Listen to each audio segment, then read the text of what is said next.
Guys, welcome back to my channel English with Abhinav. I am Abhinav and I am here to share a story with you.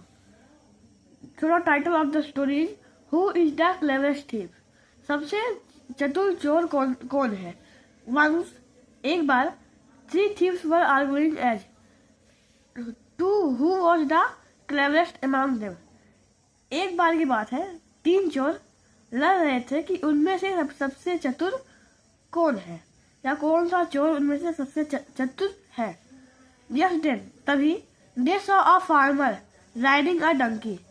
तभी उन्होंने एक किसान को देखा जो एक गधे की सवारी कर रहा था या फिर गधे की सवारी करता हुआ किसान जा रहा था.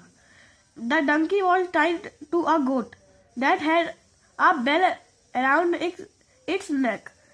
डंकी एक जो गधा था वो एक बकरी से बंधा हुआ था और उस बकरी के गले में एक घंटी बंधी हुई थी.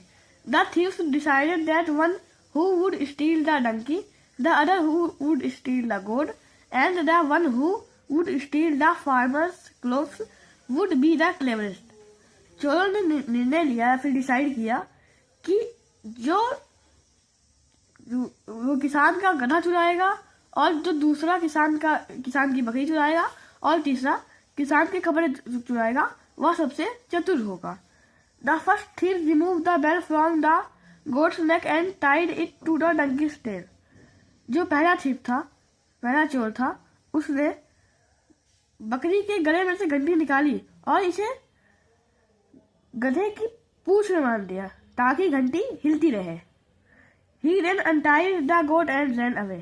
तब उसने बकरी को खोला या फिर जो बंधा हुआ था रस्सी उसमें गले में उसको खोला और लेकर भाग गया. It continued ringing after an hour. यह एक घंटे बाद तक भी घंटी बजती रही क्योंकि वह गधे की पूंछ में बंधी हुई थी. The farmer saw that his goat was missing.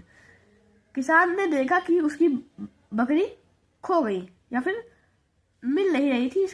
इसकी वर्ड मीनिंग मैं आपको शो कर दूंगा. He started crying. वह रोने लगा. The second thief said.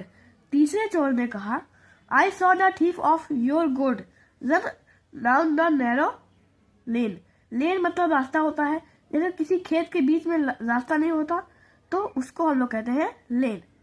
मैंने तुम्हारे बकरी के चोर को पतले रास्ते में जो नीचे के रास्ते में भागते हुए देखा. The farmer also ran in that direction leaving behind his donkey. किसान भी उसी दिशा में भागा अपना गधा